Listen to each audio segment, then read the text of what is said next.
guess, strike the balance tonight of wanting to see Trace in this environment and what he's done lately, but also knowing what Looney can be in this matchup and how to deploy your centers? Both of them will play, and we'll see how the game's going and just adapt accordingly and try to put combinations out there that are playing well, and if they're playing well, we'll keep them out there.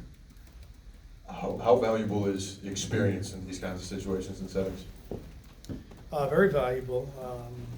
Our guys have seen it all, obviously our core group, and they've basically been in the exact same situation in this building a year ago, Game 7. So very confident that our players are ready to go, and they'll be confident and excited when they're out there.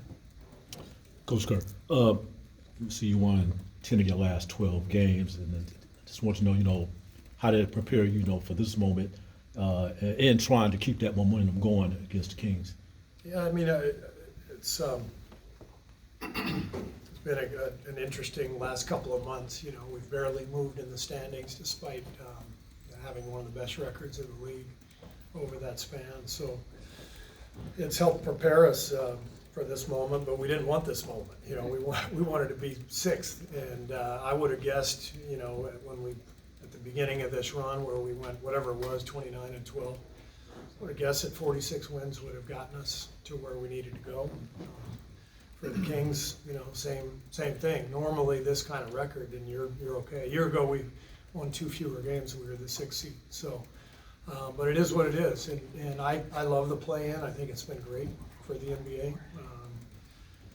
It's given us a chance. Given that we finished 10th, we got a shot, and so we're excited about the chance, and we've been playing our best basketball of the season, so we're ready to go. Hey Steve, back here, just curious, having just gone through this and realizing you haven't played the game yet, but at least in the preparation and being around your team, how different does this feel from what you guys experienced last year with Sacramento and maybe preparing for them, or does it feel all that different? I mean, it's different in that it's a different set of circumstances. No Herter, no Monk. We've got Trace and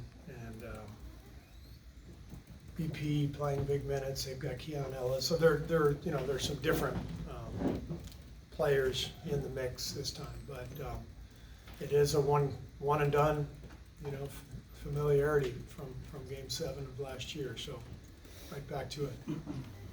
Steve, you mentioned that you liked the play-in, and I forget when it first came out, what was your opinion at that time? How has your opinion evolved? And do you think, when you look back at last year, what Miami did, what the Lakers did it add a little credibility to the process? And, because you had folks thinking it was gimmicky when it first came out. Yeah, I mean, I just kind of had a wait and see attitude when it first came out.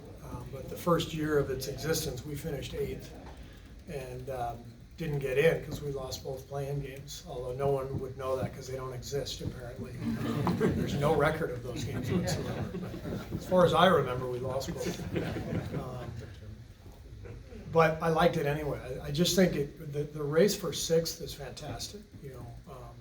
Keeping everybody playing, through the season is important. I think the last couple of months have become way more exciting at multiple levels for the league, for the fans. So I think it's great. It hurt us a few years ago, but good for the league.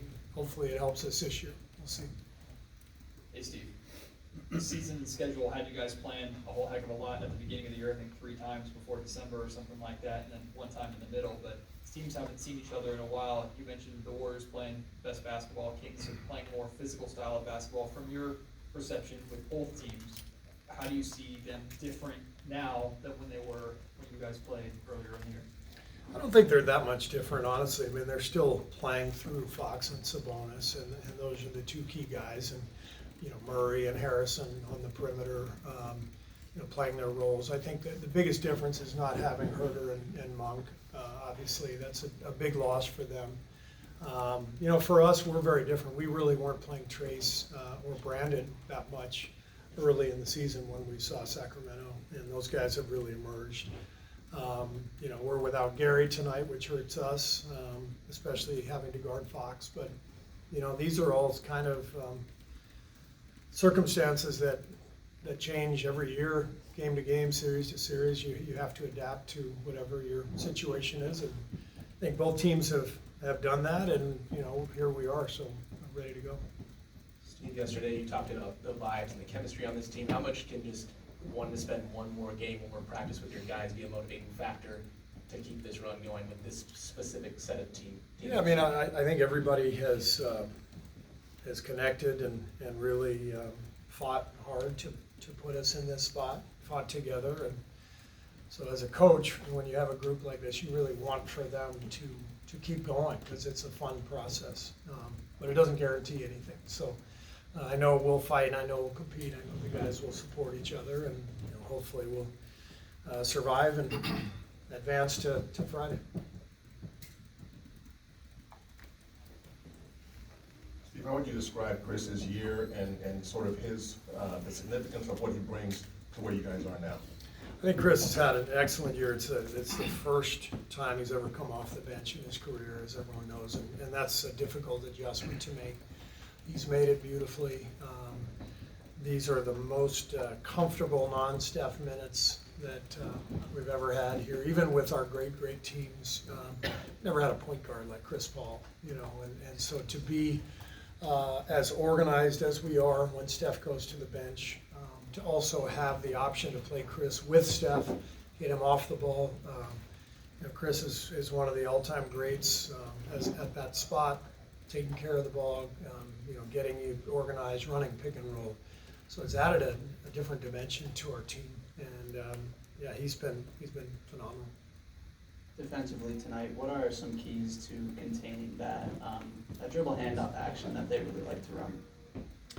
Well, you know, you have to have a plan going in directionally, you know, who's going which direction, understanding personnel. It's a little tougher to do in a one-game setting rather than a 7-game series where maybe you have a little time to adapt to a scheme. So we have to be sharp tonight with the way we're going to guard it, and then you have to be ready to adapt and maybe change the coverage. They're probably the best in the league with that action, and they put you in a lot of tough spots. Thanks. All right, cool.